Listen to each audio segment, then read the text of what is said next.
Hey guys, it is Bible Scribe. Thank you for joining me again. This video is about heaven. What is heaven like? Have you ever asked yourself that? Have you ever wondered? Have you ever pictured it in your mind? Um, God's cosmology is really way outside the box of what most of us usually think about. And this video has been a long time coming. I can't really explain that. It's been kind of weird. It's like I just couldn't get this finished um, for one reason or another. There is a lot of information we're going to look at, a lot of different sources. And at the end, we're going to have kind of a treat. I built a graphic that's going to show you what we're talking about. After we've looked at the sources and the material, we're going to get a visual display on what that might be like. So I think that's going to be really incredible. But for some reason, it just took a long time to get this together. You know, I've thought a couple times maybe Satan doesn't want people to know what heaven's like, and he has some kind of attack going on. I don't know for sure. Um, but I felt like it was important, and I muscled through this one and got it done for you. So I am glad that you have come to see this video because I think it's going to be eye-opening. I think it's going to be profound. I know for me, it has been profound to study and understand what truly awaits people in heaven, what the angels experience already, those that are in heaven. And I hope that this video just kind of gives you a glimpse of what that'll be like enough. Because I think if you get just that glimpse and you start to realize, man, this is all real, it can change your life. It can change your life. But let me get this in front of you. Let's start with what is heaven like? It's the cosmology of God himself. What is his cosmology for this universe? Now here's our outline. We're first going to I'll show you some sources that we're going to be using for this. We're going to talk about biblical statements on heaven. I always like to go to the Bible first. What does the Bible generally say about something? And then I also bring in other sources, which we will do. We're going to look at the Apocrypha and different statements in the Apocryphal books and pseudepigraphal books on heaven. Then we're actually going to use some of those sources and go through each level of heaven. If you didn't know, there are levels in heaven, or what is called in the different scripture and writings, the first, second, third, fourth, fifth, sixth, and seventh heaven. Now, they're not different places. It's more like levels, but we're going to see that as we get into this. And then at the end, this section, the cosmology of God, like I said, I have a graphic I've put together that kind of displays all this in a way that's easier to digest. So if you're a visual person, like I definitely am, then you can see that at once, and I think it's very it leaves an impression more so than just reading through some of these texts. So that's kind of the way we're going to approach this. Now you can see here on this slide the sources I've chosen to use. Most of the work that you're going to see, the references we're going to have are in these sources. That's the Bible, the book of 3rd Baruch, the Apocalypse of Abraham, the Ascension of Isaiah, the book of Enoch, the Gospel of Bartholomew, the Gospel of Nicodemus, the Kebra Nagast, the Testament of Levi, and the book of Tobit. Now you may have heard of a few or all of these before. This is a smattering of obviously the Bible itself, but then some pseudepigraphal works from before Jesus Christ, and then a few works that they're not sure about, and some have pinned to before Christ, and some have decided they were should be dated after Christ. But then there's a couple here that are about the time of Christ, and the two that are called the Gospels of Bartholomew and Nicodemus, those are after, supposedly after the time of Christ, shortly thereafter, in the first few centuries. So that's where the majority of the information that we're going to look at, we're going to read through, is going to come from. Now, the interesting thing is, that's not all the places you can find information about heaven. If you want to go searching, this is the list. This isn't even a comprehensive list, but this is a list of many sources that also have information about heaven. So Maybe this is part of why this study took a longer time than usual, and it took longer for me to get to this video, because you can see here we have about 30 sources. Book of Enoch, Kebra Nagast, Jubilees, Jasher, some of the other ones we mentioned, the Book of Adam and Eve, Philo, a historian, a Jewish historian from before Christ, Esdras, Gospel of Bartholomew, Clement of Rome, early church fathers, Shepherd of Hermas, Acts of Peter. All these different books mention and talk about heaven in some form or fashion. The Dead Sea Scrolls, the Didache, the Ladder of Jacob, Polycarp talks about it. So just to say, there's a lot of information out there. I'm doing more than scratching the surface in this video, but I wanted you to know how broad and vast the information is out there. And so I encourage you, if this video whets your appetite for more information on heaven, then you can go to these sources and many more and continue to do that study on your own. So let's first go through a section on the Bible and what the Bible says about heaven. And honestly, the Bible kind of, as with many topics, the Bible oftentimes seems to have been written from a perspective of already knowing the pseudepigraphal writings that went with it, that the Jews held in high regard. And so sometimes the Bible talks about things like heaven in a passing way, as if you already should know about heaven. It assumes you have some knowledge of it already and doesn't really go in depth on the topic. But we are going to see what the Bible does say about it. So in the book of Genesis, in 1:1, in the beginning God created the heaven and the earth. So it was one of the first things that was created. God said, "Let there be a firmament in the midst of the waters. Let it divide the waters from the waters." And God made the firmament and divided the waters under the firmament from those above it. And it was so. And he called the firmament heaven. And the evening and morning were the second day. And God said, "Let there be lights in the firmament of the heaven to divide the day from the night." And God made two great lights, the greater to rule the day and the lesser to rule the night. And he made the stars also.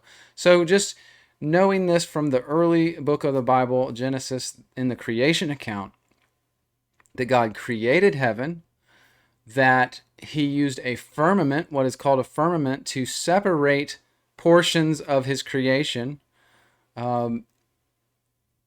Then there is lights in the firmament, stars essentially, and then a greater light and a lesser light, the sun and the moon, all created and put in the heavens. And so we know now that all these parts and pieces go together. And so that, of course, in Genesis chapter 1. And in Genesis chapter 2, verse 1, just says, "The heavens and the earth were then finished, and all the hosts of them." So now we know they were finished at that time during creation, and all the hosts of heaven and earth, meaning all the inhabitants, angels, spirits, humans, animals, all the things that inhabited all of the heavens and earth, created at that time. Genesis chapter 7, verse 11, "In the 600th year of Noah's life, the second month, 17th day of the month, same day were all the fountains of the great deep broken up, and the windows of heaven were opened." So we know that in some way, that at the time of Noah's flood, the heavens were opened and water poured forth from them, as well as coming up from under the ground. So this tells us that those waters particularly were stored in heaven and released as a part of the judgment that came. So there is a place in heaven, obviously, that we should take note of, that contains the fountains of heaven, if you will, the rains and the waters of heaven. In Acts chapter 1, verse 11, it says, "Which also said, Ye men of Galilee, why stand ye gazing up into heaven? This same Jesus who is taken up from you into heaven will come also in like manner as you've seen him go into heaven." So just to say that Jesus ascended into heaven, and that the time of his return was to come back from heaven. All right. Acts 7:56 says, "And said, Behold, I see the heavens opened and the Son of Man standing on the right hand of God." So this is just, and I'm going through these brief snippets, but this is to show that Christ, Jesus Christ, after he ascended to the right hand of the Father, and that this was all in heaven. And so in Acts chapter 7, when the writer's talking about seeing the heavens open and seeing Christ standing at the right hand of God in heaven. Now we know the position, the placement, the geographic location. So that's important, that Jesus and Jesus and God are both in heaven. 2 Corinthians chapter 5, verse 1, for we know that if our earthly house of this tabernacle were dissolved, we have a building of God, a house not made with hands, eternal in the heavens. So we know from this that the real tabernacle, the real temple is in heaven and is not physical. Hebrews chapter 8, verses 1 through about 5 or so. Now the things which we've spoken, this is the sum. We have such a high priest set on the right hand of the throne of the majesty in heavens. So we know now, this is just what the other verse in Acts said. Jesus Christ on the throne at the right hand of God in heaven. A minister of the sanctuary and of the true tabernacle, which the Lord pitched, and not man. So there is a true tabernacle, a true temple built in heaven, which the Lord pitched. Jesus himself built that tabernacle in heaven at the request of God the Father. Not man. Man did not build that tabernacle. So no matter what you think about prophecy and the temple, etc., there was a physical temple that represented the heavenly things. But this is talking about the real temple in heaven. Verse 3, for every high priest is ordained to offer gifts and sacrifices, whereof it's necessary that this man have somewhat also to offer. For if he were on earth, meaning Jesus was on earth, he would not be a priest, seeing that there are priests that offer gifts according to the law, who serve unto the example and shadow of heavenly things. So it's talking about that the temple, the priests, all the trappings and the exercise and ritual of the Jewish nation and the Levite priesthood was a reflection of the things that are in heaven. It was the temple and the ark and the showbread and the Holy of Holies and the what's the place where the Shekinah glory was? It was all a picture of what is in heaven. The true things were in heaven. And these serve unto the example and shadow of heavenly things, as Moses was admonished of God when he was about to make the tabernacle, the temple, or the tent in the wilderness. For see, saith he, that thou make all things according to the pattern showed to thee in the mount. So at Mount Sinai, God gave Moses the pattern of the things in heaven that he was supposed to follow to make the tent of meeting on earth, the temple on earth. Hebrews 9:24, for Christ is not entered into the holy places made with hands, which are the figures of the true, but into heaven itself, now to appear in the presence of God for us. So Jesus Christ did not enter into the Holy of Holies on earth in some earthly temple of the Jews, or would he ever do that? No, he entered the Holy of Holies that's the true one in heaven. This is the correct understanding of the book of Hebrews. Into heaven itself, now to appear in the presence of God for us. That's why Jesus went back to heaven. And so we know that the Hebrews' law and their temple was a pattern of real things in heaven. 1 Peter 3:22, who is gone into heaven, talking about Jesus, and is on the right hand of God, angels and authorities and powers being made subject unto him. So just to reiterate that God, or Jesus Christ, is currently in heaven with God. 1 John 5:7, for there are three that bear record in heaven, the Father, the Word, and the Holy Ghost. These three are in agreement. And there are three that bear witness in earth, the Spirit, the water, and the blood. These three also agree. 1 John 5:7. Now I reiterated this because I wanted to show this translation I'm giving you of agreement is a correct translation, but the top one was from the KJV and the bottom one is from the New American Standard. But the correct reading of the Greek here is that the three are in agreement and they are all in heaven. The Father and the Son, the Word, the Logotheos, and the Holy Spirit. All right? They are all in heaven. So again, we're building now a picture of what is in heaven, who's there, why, where, all these different things. So let's just keep those in our mind as we go. Revelation chapter 3, verse 12. Him that overcometh will I make a pillar in the temple of my God, and he shall go no more out. And I will write upon him the name of my God, the name of the city of my God, which is New Jerusalem, which cometh down out of heaven from my God, and I will write upon him my new name.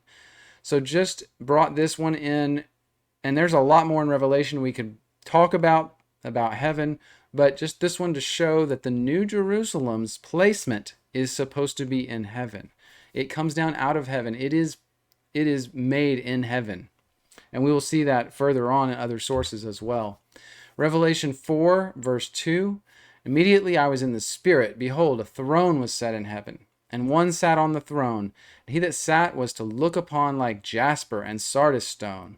There was a rainbow around the throne, in sight like unto an emerald, and round about the throne were 24 seats. And upon the seats 24 elders, clothed in white raiment, and they had on their heads crowns of gold. And out of the throne proceeded lightnings, thunderings, voices. There were 7 lamps of fire burning before the throne, which are the 7 spirits of God. And before the throne was a sea of glass like unto crystal, and in the midst of the throne and round about it 4 beasts full of eyes, before and behind. This passage goes on and on about the throne of God, the throne room of God, and what is all surrounding it.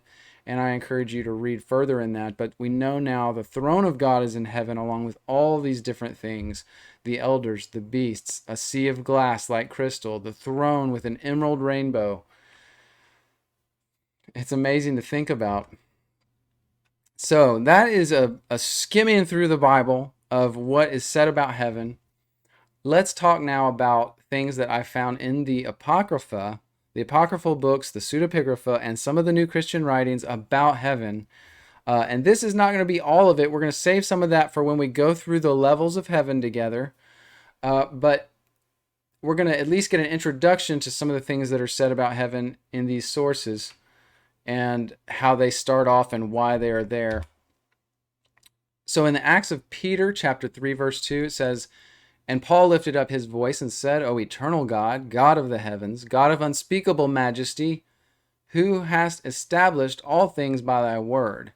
So I just brought this in because we see over and over in many of the sources, including the Bible and others, this says, O eternal God, God of the heavens. It is plural in the Greek.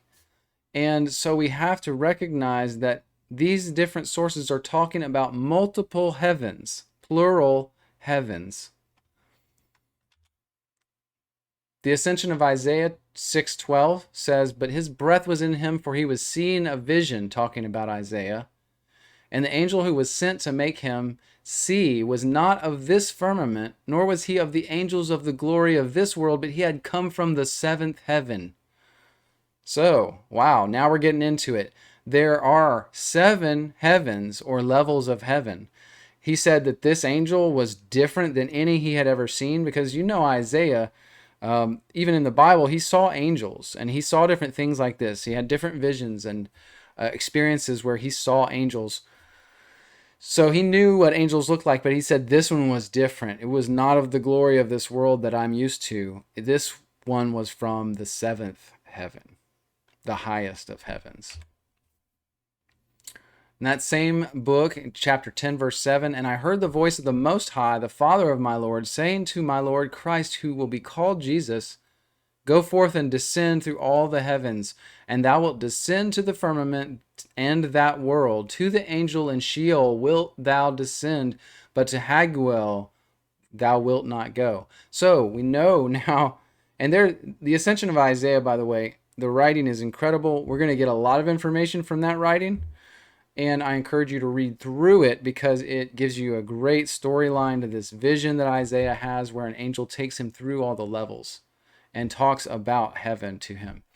But we know from this little passage that Christ descended from the highest heaven, seventh heaven, from the throne of God, essentially, to take human form when he did and was born in Mary, born from Mary. And so it actually tells the story of that descent in this vision in that passage if you want to read it on your own.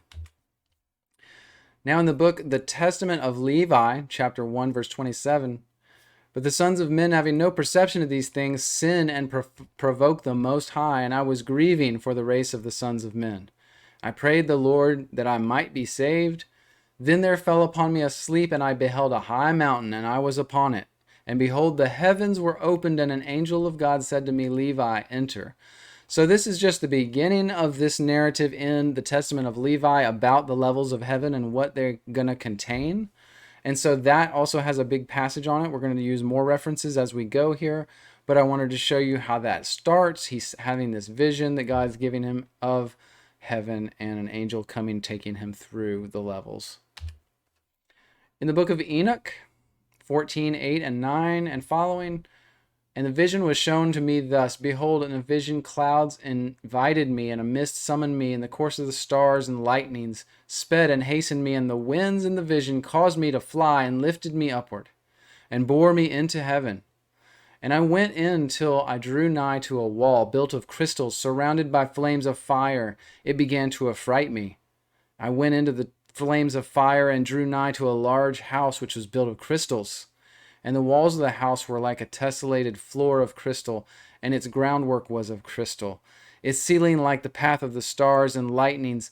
Between them a fiery cherubim, and their heaven was as clear as water. A flaming fire surrounded the walls. Its portals blazed with fire. I entered that house. It was hot, it was fire, and cold as ice. There were no delights of life therein. Fear covered me, and trembling got hold upon me. I just included this because the book of Enoch talks a lot about heaven. It's a little less specific when it goes through the information about heaven like this. Well, it's specific about what is being seen, but not where it is geographically. So it was hard for me to take this and figure out where is this crystal house or building and where is he going into, and et cetera, et cetera. So this is one that we need to take note of, but I'm not including that in my final graphic because it was hard for me to place this.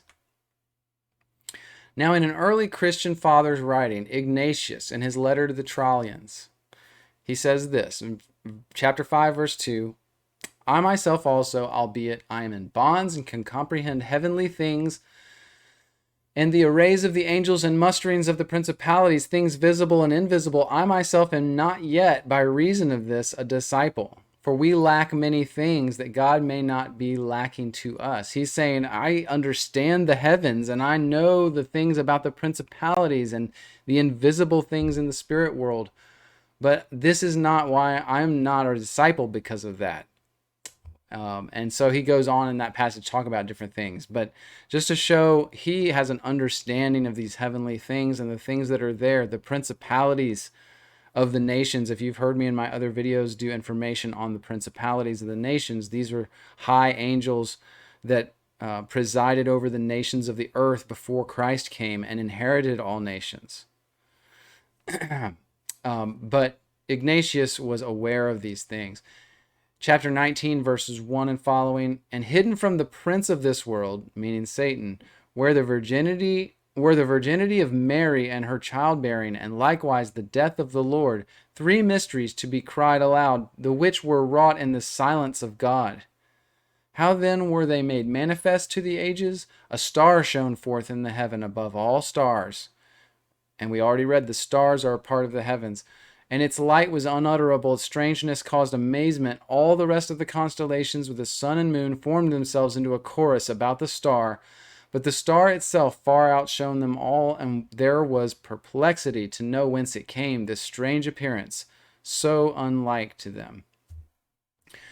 So I thought that was a really cool passage where Ignatius is talking about the star that heralded Christ's birth in the heavens, that was different than all the other stars, but was all in the heavens. The stars and that star and the sun and moon, all in the heavens, but that star shone forth above all the rest. Also in the Ascension of Isaiah 7, verses 9 and 11 and 12, and we ascended to the firmament, I and he, and there I saw Samael and his host, this is Satan, and there was a great fighting therein, and the angels of Satan were envying one another. And I said to the angel who was with me, what is this war and this envying? And he said to me, so has it been since the world was made till now. And this war will continue till he whom thou shalt see, meaning Jesus Christ, will come and destroy him.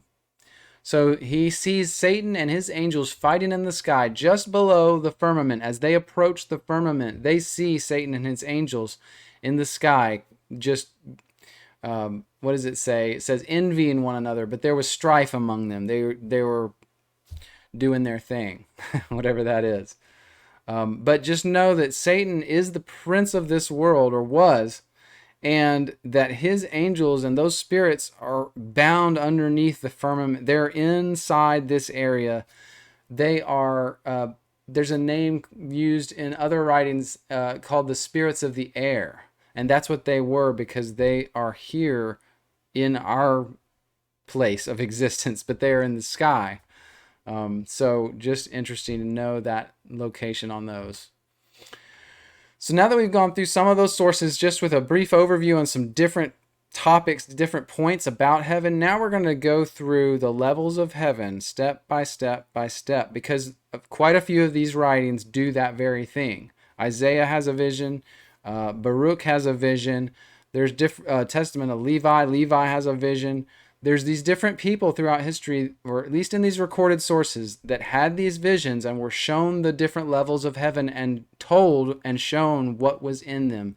So we're going to talk through those. In the first heaven, the testament of Levi says this, chapter 1, verse 10 and 17 and 18. I entered from the first heaven. I saw there a great sea hanging. The lowest heaven is for this cause gloomy unto thee, in that it beholds all the unrighteous deeds of men. And it has fire, snow, ice, made ready for the day of judgment, in the righteous judgment of God, for in it are all the spirits of the retributions for vengeance on men. So this passage is talking about the first level of heaven, just beyond the firmament, all right? Just above the sky that we see. The first level of heaven is the gloomiest of the heavens. If you can call a heaven gloomy, I suppose. But it says it's gloomy because they can behold from that heaven the unrighteousness of men. The deeds of men on earth, they can watch that and behold it. And it's open for them to view. It also has fire, snow, and ice ready and held there for the day of judgment. And so it says, in that heaven are all the spirits of the retributions of vengeance on men, for their wickedness, for their acts of unrighteousness. In the Ascension of Isaiah, chapter 7, we read these passages, verse 13 through 17 or so. And afterwards he caused me to ascend to that which is above the firmament, the first heaven. And I saw there a throne in the midst, and on his right hand and on his left were angels. And the angels were on the left. They were not like the angels who stood on the right, but those on the right had a greater glory. And they all praised with one voice. And there was a throne in the midst, and those who were out on the left gave praise after them, but their voice was not as much as those on the right, nor was their praise as the praise of those on the right. I asked the angel who conducted me, I said to him, to whom is this praise sent? And he said, it is sent to the praise of him who sitteth in the seventh heaven. This is talking about God. To him who rests in the holy world, and to his beloved. Who is God's beloved? It is Jesus Christ, whence I have been sent to thee. So he's saying in this first heaven, there's lots of angels, and there's a throne, and there's an angel on that throne. It's assumed a throne is really The word throne from the Greek, the way it's used in these passages, usually is talking about a kind of higher order angel that sits on a throne and presides over that heaven. All right, so we have the throne angel, and then we have all the throngs of angels, some on his left and some on his right, all singing praises to God in the seventh heaven, although they're in the first. Their praises rise up to the seventh heaven. To God and to his beloved. Let's remember that term because it's used often in these different writings. Jesus Christ is referred to as God's beloved, or his anointed one, or his holy one. And these phrases over and over again, you start to realize it's always talking about, that's Jesus Christ, his begotten Son from before creation. All right. In 3 Baruch, chapter 2, verse 1 and 2, and he took me and led me where the firmament has been set fast, and where there was a river, and no one can cross, nor any strange breeze of all those which God created. And he took me and led me to the first heaven, and showed me a door of great size. So Baruch here records a journey, a vision of the first heaven, and says that to get there, past the firmament, they had to go through a gate or a door type thing of great size, that there was a gate between where he was in the first heaven. He continues then, he says, and he said to me, let us enter through it. And we entered as though borne on wings, a distance of about 30 days' journey. So they were flying. And he showed me within the heaven a plain, and on there were men dwelling, with the faces of oxen and the horns of stags, the feet of goats, the haunches of lambs. And I, Baruch, asked the angel, make known to me, I pray, what is the thickness of the heaven which ye have journeyed, and what is its extent, and what is the plain, in order that I may also tell the sons of men. The angel whose name is Phanuel said to me, this door which thou seest is the door of heaven. And as great as is the distance from earth to heaven, so great also is its thickness. And again, as great as is the distance from north to south, so great is the length of the plain which thou didst see. And again, the angel of the powers said to me, come, and I will show you greater mysteries. But I said, pray thee, show me, what are these men? These men that looked like essentially centaurs. And he said to me, these are they who built the tower of strife against God, and the Lord banished them.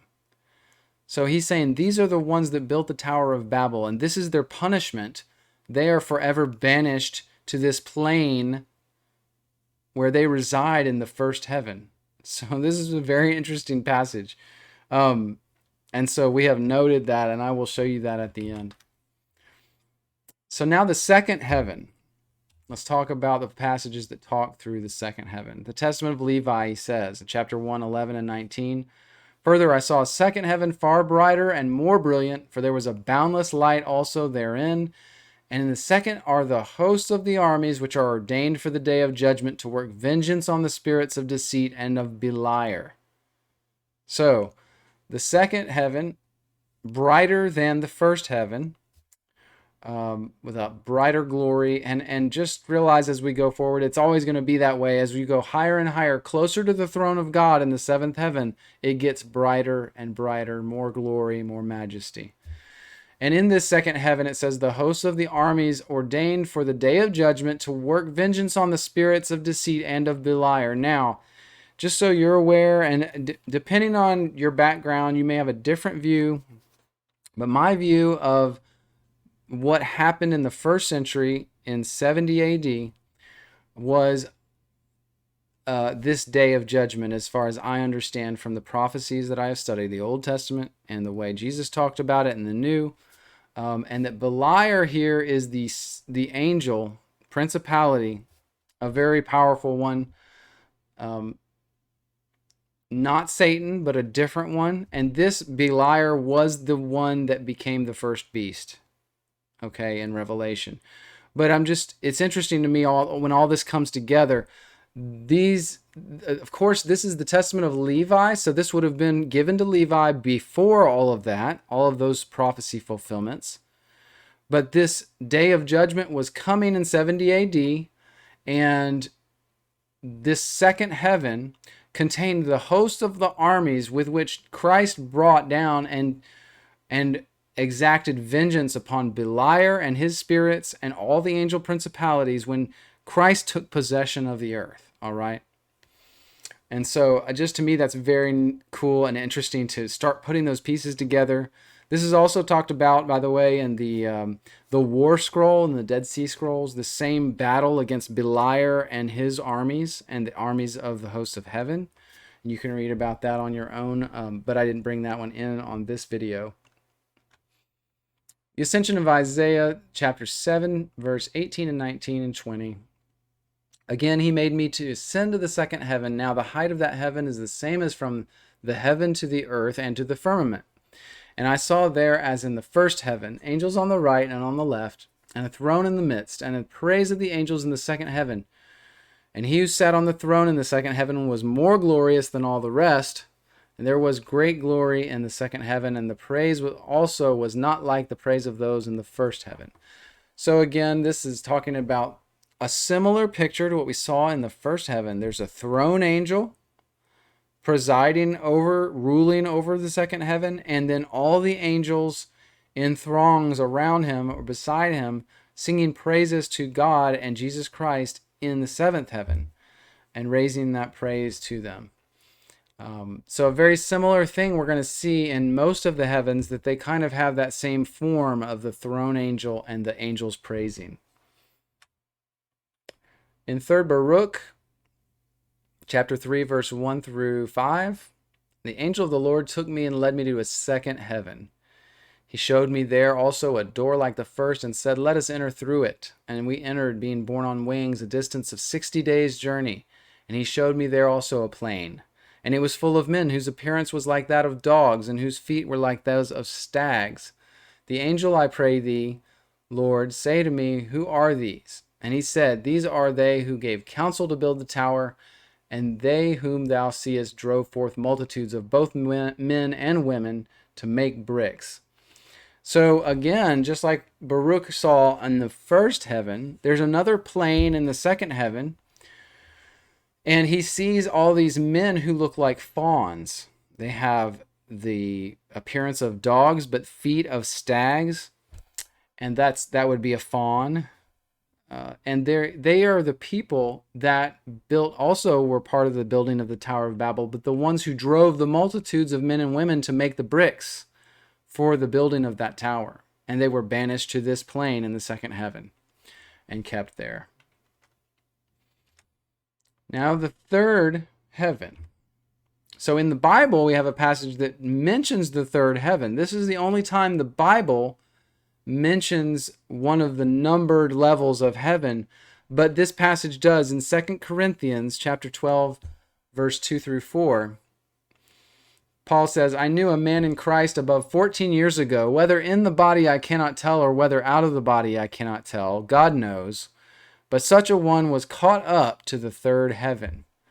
So he's saying he knew a guy who, whether he was in the body or out, he didn't know from the guy's story, but he said that he had been caught up and taken into the third heaven. So he didn't know whether it was a vision or a real experience for this guy. It says also, I knew such a man, whether in the body or out of the body, I don't know, but God does, how he was caught up into paradise and heard unspeakable words, which is not lawful for a man to utter. Now, paradise is mentioned in different writings, a lot of these different writings, but realize that when it talks about paradise, that word specifically means Eden. It means the Garden of Eden, the exact one that Adam and Eve were in before they sinned and ate the fruit and were kicked out. So just know that when this is mentioned, now we know that we're also talking about the Garden of Eden being a place where they were caught up into, and so that it is a part of the heavens. It's not, many people think that the Garden of Eden was literally on the earth, and that, if we just explored hard enough or dug up the right places, we might find evidence of the Garden of Eden on the literal world, the earth. But that's not true. The Bible and the other writings, especially the other writings, reinforce the idea that the Garden of Eden was a spiritual place, and that Adam and Eve were very spiritual when they were first created, before they fell and ate the fruit. Not that they weren't flesh in a sense, but it was more like Christ's resurrected body, resurrected flesh than our flesh now. It was different. And they were in that spiritual place, set as caretakers by God over that and all the earth. All right? So they had a job to do. And it was in the moment of their poor decision that they fell and became wrapped in garments of flesh. All right? And we're going to actually touch on that concept again as we go further. So let's continue. The Testament of Levi, talking about the third heaven, he says, in context, this statement in chapter 1, verse 20 makes more sense, but I just pulled it for time's sake. And above them, meaning above the level they were on, meaning the third level, there are the holy ones. So the righteous, the saved human souls, spirits, when they're in heaven, will somewhat be in the third heaven. And so that's mentioned here in the Testament of Levi. The Ascension of Isaiah 7:24.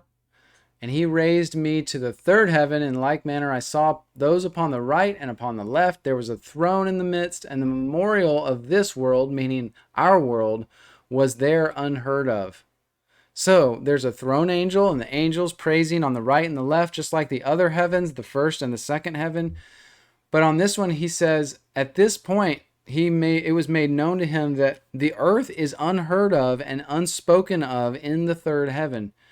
Where we read about the first heaven, they could see the deeds of men, the unrighteous acts and the wickedness of earth. And it was saddening. It made that heaven gloomy. But the third heaven is the point at which in heaven that can't be seen anymore. And earth and mankind is unheard of and unspoken of from that point upward, except by God and Jesus Christ, of course. 3rd Baruch, chapter 6:1, 7:1, and 9:1 and following. We're going to read these together. And he took me and led me to where the sun goes forth. So he's in the third heaven. And now he's starting to see some different things. Where the sun goes forth. And he showed me a chariot and four, under which burnt a fire, and the chariot was sitting a man wearing a crown of fire, and the chariot was drawn by 40 angels. And behold, a bird circling the sun about 9 cubits away. And I said to the angel, what is this bird? And he said to me, this is the guardian of the earth. And we're going to find out that this is actually the phoenix, a flaming bird that flies underneath the sun, protecting the earth from the flames and heat of the sun so that it doesn't burn. And I said, where does the sun begin its labors after the rooster crows? And they having retired, the night also fell.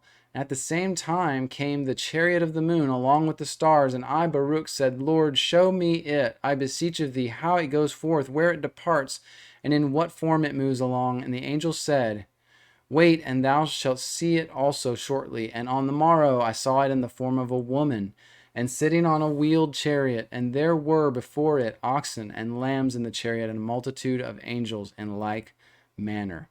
So Baruch is here seeing the vision as he goes into the third heaven of the sun, and the way that the sun comes forth and the moon comes forth and the stars, and how that all works. And don't let the wording of the chariot and all the things, don't let that make you feel like, oh, this is just fairy tale stuff, or it's just complete allegory, it's not real. Well, it is, and just think of it. If you lived in that time period, how would you try to describe all the things you were seeing? Well, you describe it in terms of horses and chariots and majestic things on earth. And that's what they had then. That's how they would describe those things.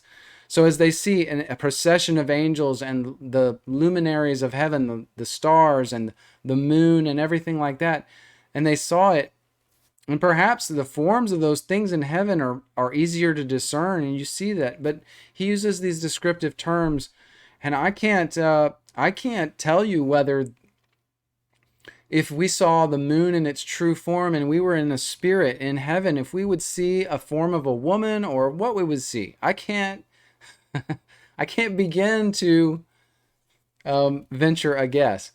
But just know that this is how he saw these things as he was given this vision from God through this angel, and how he describes it. So we're now in the fourth heaven, the testament of Levi. And in the next heaven, in chapter 1, verse 25, next to this are thrones and dominions in which they always offer praise to God. So throne angels and dominion angels offering praise in the fourth heaven. And just so you remember where those words are used in the scriptures, Colossians 1:16 says, "For by him were all things created that are in heaven or in the earth, visible and invisible, whether they are thrones or dominions or principalities or powers," which, by the way, all four of those terms are speaking of angelic beings in heaven. None of those things have to do with anything on earth, like kings on earth or rulers on earth. None of them. They are all spiritual things. It says all things were created by him, and for him he is before all things, and by him all things consist, including all these principalities and thrones in the fourth heaven. The Ascension of Isaiah 7:28, and again he raised me to the fourth heaven, and the height from the third to the fourth heaven was greater than from the earth to the firmament. So it's very large. And there again I saw those who were on the right hand and those on the left. These are the angels again. And him who sat on the throne was in the midst, and there also they were praising.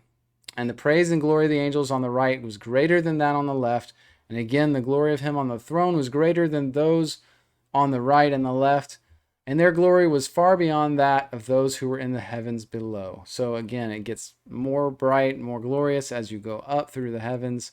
And this is the fourth heaven. Again, in all the first four heavens, we've seen this throne angel and angels on his right and left praising God in heaven. 3 Baruch. When I had learnt all these things from the archangel, he took and led me into the fourth heaven. I saw a monotonous plain, and in the middle of it a pool of water, and there were multitudes of birds of all kind, but not like those birds here on earth. I saw a crane as great as a great oxen, and all the birds were great and beyond those that are in our world. And I asked the angel, "What is the plain and the pool and the multitudes of birds around it?" And the angel said, "Listen, Baruch, the plain which contains it in the pool and the other wonders is the place where the souls of the righteous come when they hold converse, living together in choirs. But the water is that which the clouds receive and rain upon the earth, and the fruits increase." And I said again to the angel of the Lord, "But what are the birds?" And he said to me, "They are those which continually sing praise to the Lord." And I said, "Lord, and how do men say that the water which descends in rain is from the sea?" And the angel said, "The water which descends in rain, this is also from the sea and from the waters upon the earth, but that which stimulates the fruits is only from the latter source. Know therefore henceforth that from this source, this lake or pool of water in the fourth heaven is what is called the dew of heaven, and it is what causes fruits to grow on the earth." Amazing. So we will place this on our graphic when we get to the end. And this is, man, I just love reading this stuff. Will it not be incredible to see some of these things someday? The fifth heaven, the testament of Levi, 1:24, and in the heaven below this, because there's a portion of the testament of Levi which goes then down from the seventh heaven. So I had to kind of pull the verses out in the right order to get them. But this is the fifth heaven. But in the fifth heaven are the angels who bear answers to the angels of the presence of the Lord. So if you want to know about the angels of the presence of the Lord, the angels of presence are in the book of Jubilees. They are mentioned as some of the premier angels before God in his throne, and that they have specific duties. And in fact, the book of Jubilees is, the narrator of the book of Jubilees is one of the angels of presence, whether you knew that or not. The narrator of the book of Jubilees is an angel, not a human. Very interesting. But so that's what it's talking about there in the fifth heaven. The Ascension of Isaiah 7:32, and he, this angel, raised me to the fifth heaven. And again, I saw those on the right hand and the left. him who sat on the throne possessing greater glory than those of the fourth heaven. And the glory of those on the right was greater than those on the left, from the third to the fourth. And the glory of him on the throne was greater than any of the angels on the right hand, and their praise was more glorious than that of the fourth heaven. And I praised him who is not named, meaning God, the Father, and the only begotten who dwells in the heavens, Jesus Christ. Now just realize we've always seen them mentioned separately. God the Father is on the throne in heaven, and Jesus Christ is right beside him at his right hand. When you get up there, you're going to see both of them. You're not going to see one being.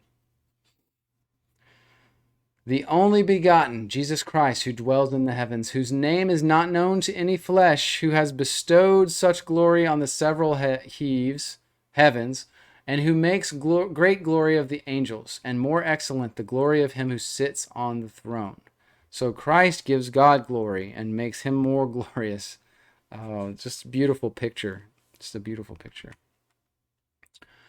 3 Baruch 11:1 and 12:1 and following verses. The angel took me and led me to the fifth heaven, and the gate was closed. And I said, Lord, is not this gateway open that we may enter? The angel said, we cannot enter until Michael comes. He holds the keys of the kingdom of heaven. But wait, and thou shalt see the glory of God. There was a great sound and thunder. And I said, Lord, what is the sound? He said, even now Michael, the commander of the angels, comes down to receive the prayers of men.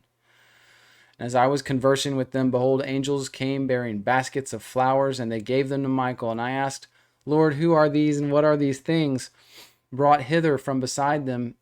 And he said to me, these are angels who are over the righteous. And the archangel took the baskets and cast them into the vessel. And the angel said to me, these flowers are the merits of the righteous. And I saw other angels bearing baskets which were neither empty nor full, and they began to lament, and did not venture to draw near, because they had not the prizes complete. So I wanted to put this passage in. It talks more about this, but at the gateway to the fifth heaven, Baruch is stopped, and he's told that Michael, the archangel Michael, holds the keys to the fifth heaven, and that other angels are coming up with baskets of either flowers or empty baskets, and offering, the ones with flowers offering these baskets of flowers to Michael at the gate of the fifth heaven. And what are these flowers? They are the righteous acts of the men over whom these angels are the watch overseers or watch caretakers.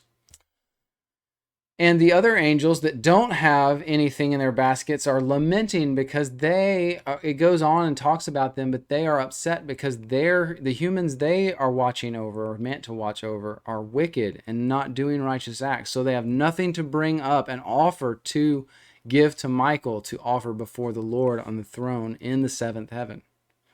So that's what's going on in this passage. So let's talk now about the sixth heaven, and we're almost done, and we'll get to our graphic that shows all these together and gives us a good visual of this whole thing. The Testament of Levi 1:22 and 23. In the heaven next to it, the sixth heaven, are archangels who minister and make propitiation to the Lord for the sins of ignorance of the righteous, offering to the Lord a sweet-smelling savor and a reasonable and a bloodless offering. So the archangels, they're generally considered to be Michael, Uriel, Raphael, and Gabriel. These four are the archangels that are most often talked about, but there are more mentioned in different writings depending on what you read. So you can, for information on that, if you want to read that, you can see the book of Enoch, chapter 9, verse 1, the Gospel of Bartholomew 4:28, and some others that are out there you can go search for. But here in the sixth heaven, these archangels are making propitiation to the Lord for the sins of the righteous that are sins of ignorance, unintended sins.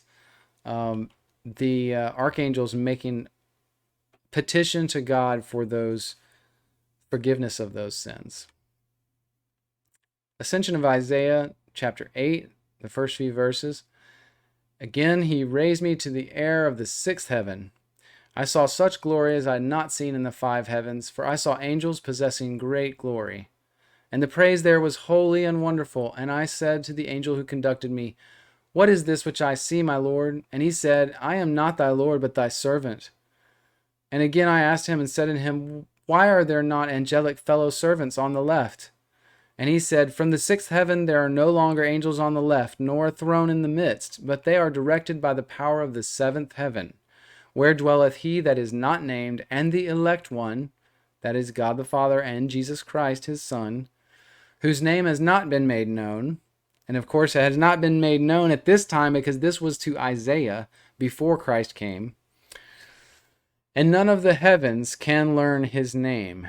And you must ask yourself, why could none of the heavens learn his name? It was because they were trying to keep it safe and secret from Satan. They didn't want Satan to find out when Christ was going to descend and take human form. Satan was oblivious. He didn't know, didn't understand. And so this was the whole plan. They did not divulge the name of Christ in the heavens before he came.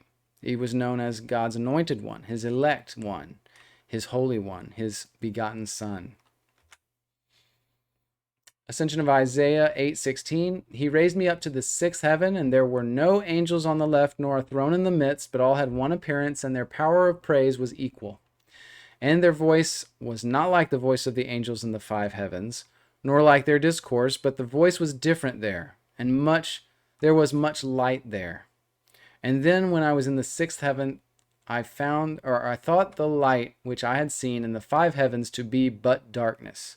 It was so bright in contrast to the five heavens that he had already seen, the first five, that he considered them dark compared to the sixth heaven. Because it's so close, by the way, it's so close to the throne of God in the seventh heaven, that this is now the point where you're getting to the one who is not named, God himself, the Father. All angels have a similar appearance in this heaven, the sixth heaven. There's not a throne angel or angels on the right and left because God's throne is their throne, is where they get their direction from. And they all have a similar praise, and it's brighter than all the heavens preceding it. So now the seventh heaven where God dwells. In the Kebra Nagast, chapter 1, verse 1, the Holy Spirit with good fellowship and right good will and cordial agreement together made the heavenly Zion to be the place of habitation of their glory. So this, just to be aware, when we talk about Zion in the Bible and in prophecy, there's two Zions. There is the Mount Zion, which is talked about, that's where Jerusalem is. But it was, again, just like Hebrews said that the temple was a shadow of heavenly things, so was Mount Zion on earth, a shadow of heavenly Zion. Mount Zion, the true Mount Zion, is in heaven, and it is where God dwells. And so a lot of the prophecies in the Old Testament that talk about Zion, that by the way, the Jews misinterpreted. They wanted their kingdom to be on earth. They wanted Christ to come and conquer the earth for them and give it to them so they could rule it. That wasn't what God's plan was. That wasn't what the prophecies were about. Those prophecies were about the Zion in heaven, and that they should believe in his Son and follow him so they could be in the true Zion, not the Zion on earth. Testament of Levi 1:21, and in the highest of all heavens dwells the great glory, far above all holiness. God himself dwells in the seventh heaven. Chapter 2, verse 9, and thereupon the angel opened to me the gates of heaven, and I saw the holy temple, and upon a throne of glory the Most High, God's throne and the real temple in the seventh heaven. I'm sure it's an unbelievable sight. In the Ascension of Isaiah 7:21, I fell on my face to worship him, but the angel who conducted me did not permit it, and said unto me, worship neither throne nor angel which belongs to the six heavens, for this cause I was sent to conduct thee, until I tell thee in the seventh heaven, for above all heavens and their angels has thy throne been placed, and thy garments and thy crown which thou shalt see. And I rejoiced with great joy that those who love the Most High and his beloved, Jesus Christ, will afterwards ascend thither by the angel of the Holy Spirit. So, humans will be in the seventh heaven with God after their resurrection. Jesus is with God in the seventh heaven. And note that it said that for the righteous, their thrones, their garments, and their crowns are in heaven waiting. Now, these garments are talked about again, but these garments are they are spiritual flesh garments. They are your new bodies. They are waiting for you. This is not talking about robes. It's not talking about pants and t-shirts. And there's a full passage, by the way, in this book that talks all about it. I don't remember if I have it in the slides, but I just encourage you, read this writing. It will tell you all sorts of things that you didn't know before, and it goes into that. In chapter 7, verse 21, I wish to learn how it is known, and he answered me, saying, when I have raised thee to the seventh heaven, whence I was sent, to that which is above these, then thou shalt know that there is nothing hidden from the thrones and from those who dwell in the heavens and from the angels. Nothing is hidden from those that are in the seventh heaven. Nothing is hidden. For it is he alone to whose voice all the heavens and thrones give answer, and that thou mayest see the Lord of all those heavens and these thrones. So all the heavens and all the thrones, all the angels give their answer and their praise to God in the seventh heaven. Ascension of Isaiah 8:14 and some following. And he said, hear furthermore, therefore, this also from thy fellow servant. When the body by the will of God thou hast ascended hither, thou wilt receive the garment which you see. This is those garments I was telling you about. And likewise other numbered garments laid up there thou wilt see. And then thou wilt become equal to the angels of the seventh heaven. So we understand this is not a robe, but when we ascend to heaven spiritually after death, and we take those garments on, that's our bodies that will then make us like the angels of the seventh heaven. They are special spiritual bodies waiting for us up there. It says in 8:25, in the seventh heaven thou seest the light, where is the Lord and his beloved, Jesus Christ, and the garments and the thrones, the crowns which are laid up for the righteous, and those who trust in that Lord who will descend in your form. That's Jesus. For the light which is there is great and wonderful.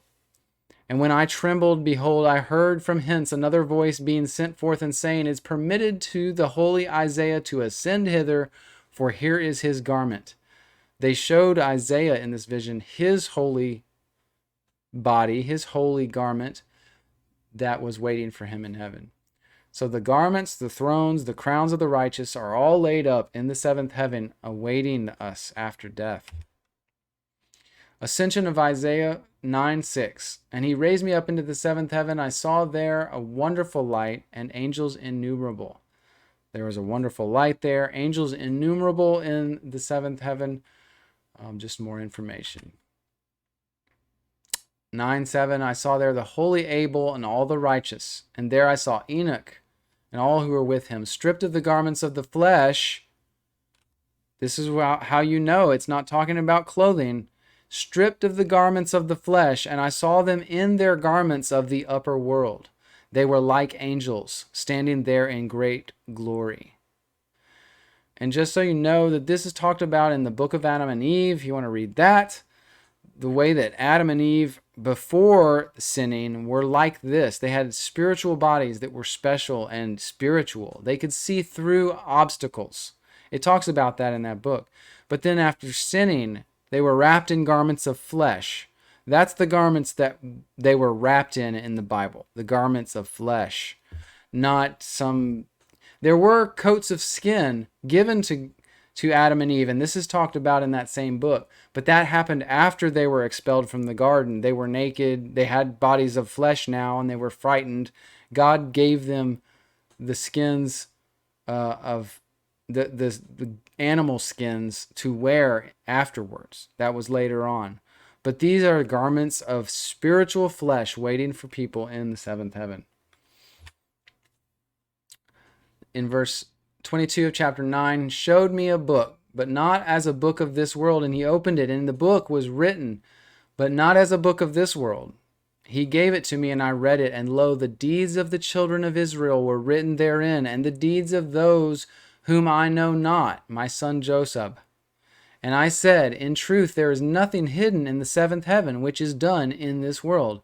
So, if you saw my video on the Book of Life and the Akashic Record, then you have the background for knowing this, but this is talking about the books of the deeds of mankind that are in the heavens.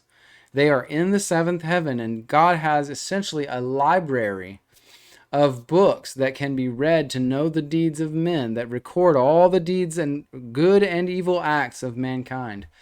And I would assume the Book of Life is right there beside those books in heaven. And I saw a certain one standing whose glory surpassed that of all, and his glory was great and wonderful. After I had seen him, all the righteous whom I had seen, and the angels whom I had seen, came to him, and Adam and Abel and Seth and all the righteous first drew near and worshipped him. So humans will worship God in the seventh heaven. And thereupon I heard the voices and giving of praise, which I heard in each of the six heavens, ascending and being heard there in the seventh. And all were being sent up to that glorious one, whose glory I could not behold. It was so glorious. And all the praises which are sent up from the six heavens are not only heard, but they are seen. So somehow there is a visual way that they can be seen. The praises that are being sent to God can be seen in the seventh heaven. Amazing. And in the book of Enoch, I think that this actually is, yes, this is a repeat of what we read about that. This is about the throne of God and the flaming fires and the things around him, the 10,000 times 10,000 hosts of heaven standing around his throne. And it was so magnificent and so much glory that angels could not enter near him. And that's what this passage is about in Enoch chapter 14, verses 15 through 24.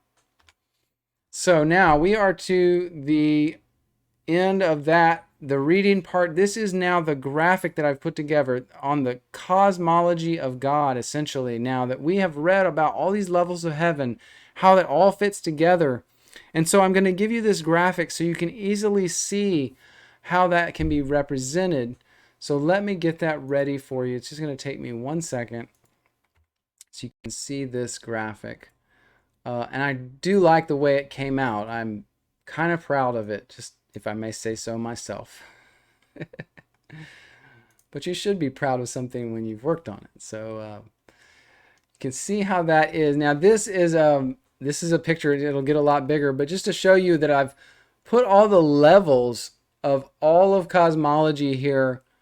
And I've got them labeled so you can see that at the bottom is like the underworld, and then there's earth and the sky and then all the heavens, and I will have on them lines and demarcations, and we will go to each section of the heavens and talk through what is in them, because now we've got all this information that we got by going through all those passages. And so I've put it on this graphic so now it's easy to look at. It's just easy to talk about and look through.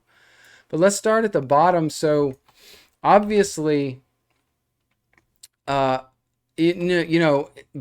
even the heavens. And so I added all this because I do have this background.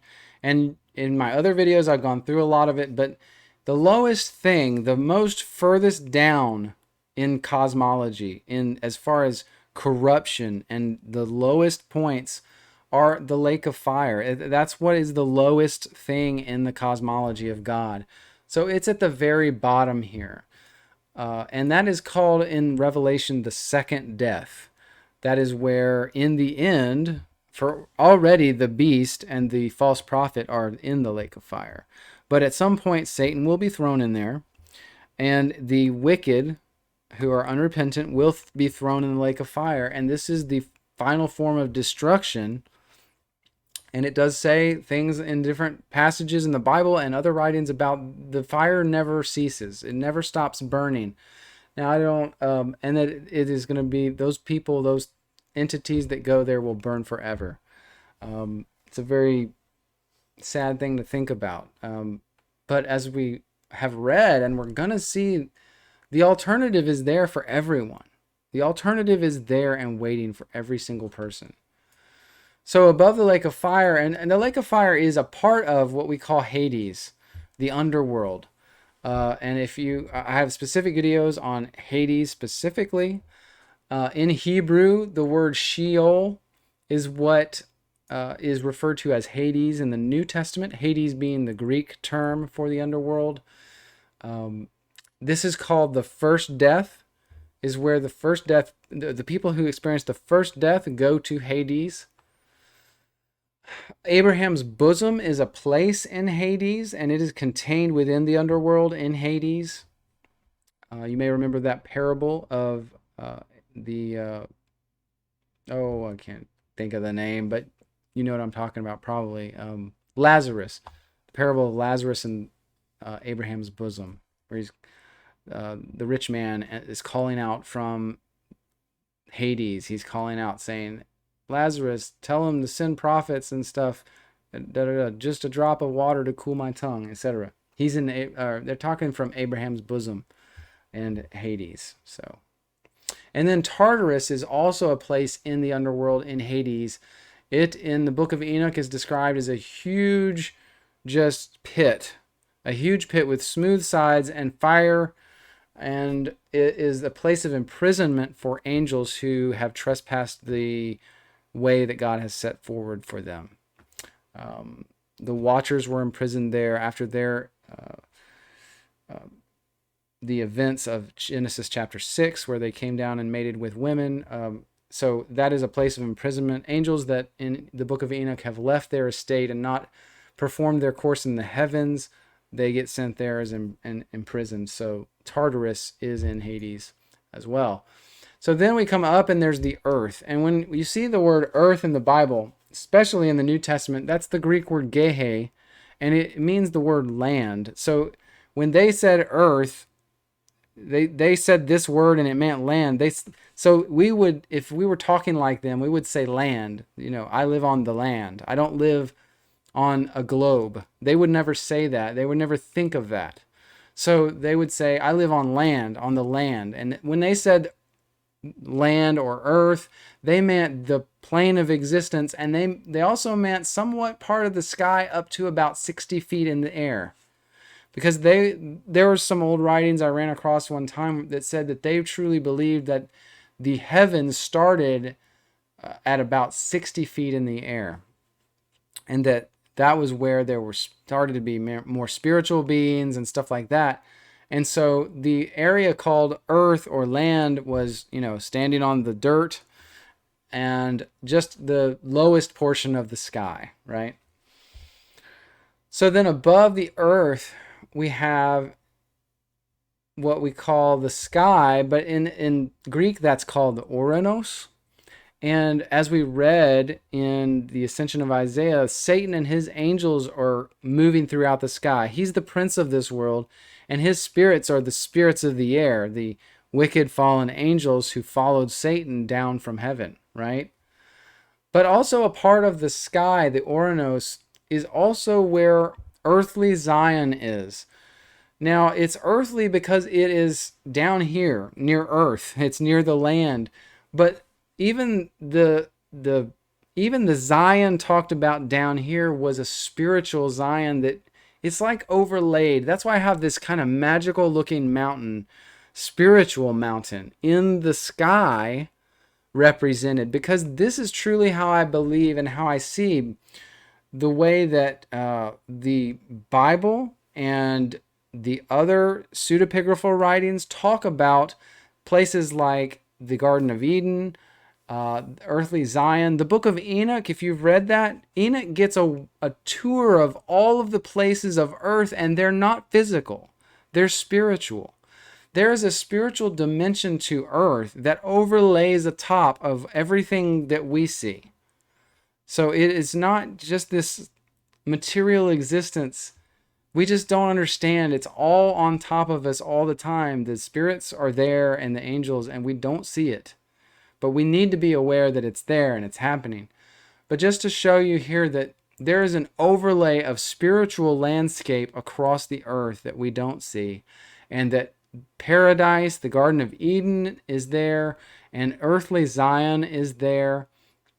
In fact, in one of the writings about the Garden of Eden, it talks about when Noah's flood occurred that the waters rose so high that it washed into and out of the Garden of Eden.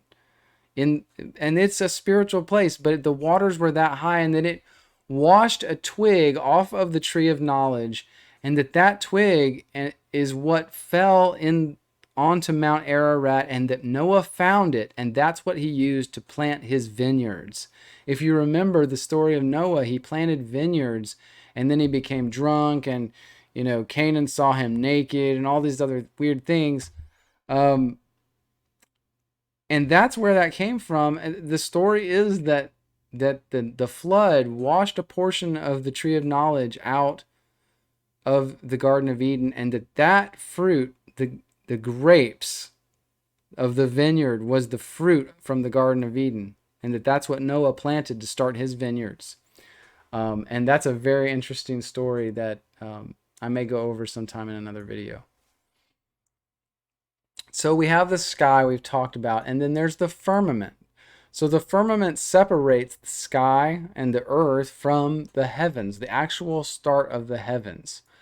And so here you can see the firmament, and the stars are supposedly fixed in the firmament, and they have a path that they are supposed to go on, and they are lodged in that firmament, and that is their commands from God. And if they stray from that in any way, they are imprisoned in Tartarus. But the book of Enoch explains all that, and some of the writings we read there. But that's the firmament. It's kind of like a barrier or a holding kind of thing for between the sky and the heavens. And so then you can see on that barrier there, this is the first heaven, and there's a gate that was talked about. Between each of the heavens, there seems to be a gate that can be passed through, and that can be shut or opened. But the first heaven here, and the things we talked about in the first heaven, there's a throne angel, there's the angels praising on the right and the left, and sending their praises to God in the seventh heaven. There's the fire and the snow and the ice reserved for the judgment of mankind. And then there is the plain on which the satyrs, the kind of centaur-like men from the Tower of Babel infraction, they were imprisoned there on a plain in that first heaven. So then the second heaven, there is a gate, and then again there's a throne angel, there's angels praising on the right and the left, and there's the plain on this one where again some of the men from the Tower of Babel that forced the labor of the making of bricks on the men and women of Babel, they were made to be fawns and imprisoned in the plain on the second heaven here. Now in the third heaven, again, there's a gate. Then we see a throne angel and angels praising on the right and the left. And then the sun and the moon run their courses in this third heaven. That is supposedly where they are and their paths are in the third heaven. And then we read that short passage about the phoenix. I believe that was in Baruch, third Baruch. Where there's a passage it explains all about the phoenix and what that bird is that flies near the sun. But that's all in the third heaven. It looks like I misspelled that, which is a shame. So I'm going to fix it right now. There we go. But that is the third heaven. And just remember again that each heaven is getting brighter and brighter as we get closer to the throne of God in the seventh heaven. Now the fourth heaven, there's the gate that allows entrance. There's the throne angel, the angels praising again in the fourth heaven. There's dominion angels here. There's a lake of rain where birds are praising God. And this lake is apparently what supplies a lot of the rain, some of the rain, part of the rain that we get on earth that causes things to grow. It comes from the lake that is in the fourth heaven. And this also is a place where the righteous who reside in heaven can come and gather, and it says converse together or visit each other. So now the fifth heaven, there's a gate there too, of course. Michael holds the key to that gate, Archangel Michael. There's a throne angel in the fifth heaven, and this is the last of the throne angels we see, because in the sixth heaven, God is the throne over that heaven. But this fifth heaven has a throne angel and angels praising like the others, but higher praise, higher glory than all the others below it. And that is the fifth heaven. So the sixth heaven, again, there's a gate. There's the archangels, which is Michael, Gabriel, Uriel, and Phanuel, I believe. Generally speaking, again, there's some divergence between different writings on how many archangels there are and which ones there are. But the angels in the sixth heaven, they're all the same. There's no right or left, and there's no throne angel. They're all the same, and they are directed by God and his son Jesus in the seventh heaven. And the library of heaven, the books of the deeds of mankind, seem to reside here, including the book of life, the books of the Jewish nation, the books of all mankind that record the deeds, wicked and righteous. So then the seventh heaven, where the throne of God is, there is a gate to this heaven as well. God the Father, Jesus Christ are here. God is on his throne and Jesus is at his right hand, as it says in the Holy Bible. God's Holy One, his anointed, Jesus Christ. The saints will be here with them. Their garments and their thrones and their crowns are waiting for the saints to arrive. When they do, some saints are already there right now. The throne of God there, remember what it said about the sea of glass and the rainbow of emerald color around the throne. The true temple of God is there. The true Zion, Mount Zion, is there. The new Jerusalem is there. The four beasts, the 24 elders, and the thrones from Revelation, that's all there in the seventh heaven, near and surrounding the throne of Almighty God, the Father, where his son Jesus Christ sits next to him and gives him all praise and glory and delivers all things to God the Father.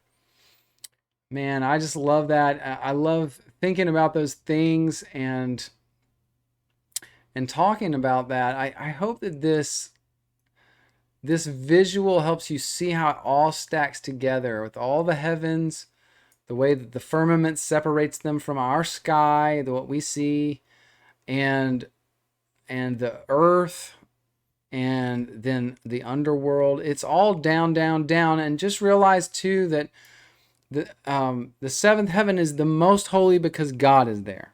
And because of that, everything that goes down is more and more corrupt. And realize in the Bible, in the New Testament, it talks about corruption a few different places. You can look those verses up, do a search on that. And you'll see that when it's talking about going to corruption, it's talking about our journey, because we start off on earth, and if we don't become reborn spiritually, then when we die, our physical body sees corruption and becomes dust and goes down, and our spirit goes down to Hades. And in fact, before Christ came, all spirits of humans went down to Hades, except for Enoch and Elijah, right? They were taken up.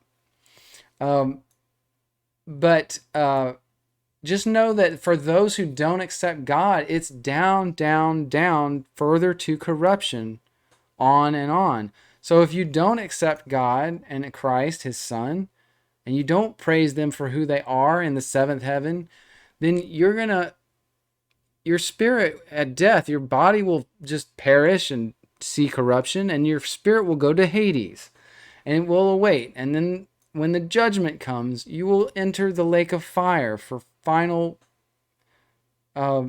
your final punishment. And that's what's going to happen. It's a further corruption, because you must be put as far away from the Father as humanly possible if you are wicked, if you are unrepentant, if you don't accept him for who he is and accept his son, Jesus Christ. So I beg you, if you're in that case now, you need to accept these things. You need to realize the truth of who he is and accept him and follow him. If you reject that and reject him, you go towards corruption, which is away from the Father in heaven. And I think this graphic makes that easy to see how, if you If you follow God, you're going up. And if you don't follow God, you reject him, you can't go towards him. You must go down to corruption. And I hope that's pretty clear. But that is what I have for you in this video. I hope this has been a wild, fun ride for you. The things that I've found in these writings to me are just spectacular and amazing. I get such a charge out of knowing more about what awaits us in heaven.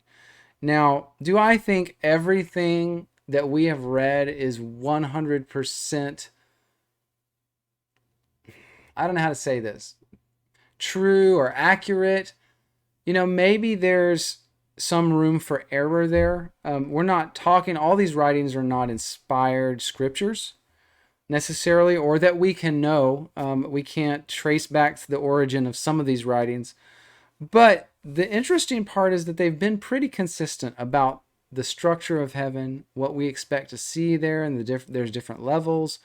This is a common theme. So what I really have done is taken the common themes and put them together for you. And I think we can pretty much trust that that is pretty close to what we're going to experience if we go to be with him in heaven. So I thank you for joining me on this journey. I thank you again for your perseverance and sticking with me, and your desire to find the truth and seek it with me. A lot of people won't make it to the end of this video, but that's the price of admission. Sometimes I look at my videos and I think, wow, that was a pretty long one. But honestly, if you want to know these things, you've got to be willing to put in the time to know these things. And so I've put in a lot of time. I've really put in the time. I've read all these books, all these writings, and I'm trying to give it to you. So I'm really digesting it for you. But I just applaud you if you've spent the time with me to get to this point. And I applaud your desire to seek God and his truth.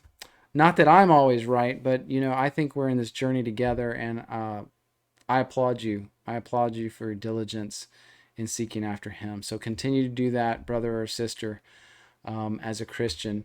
And I just encourage you, and I do pray for my viewers often. So I just want you to know that. I appreciate your comments. Like and subscribe, and get the word out on the videos in my channel if you can. Tell friends, share videos or whatever. I just appreciate you guys. So God bless. Take care.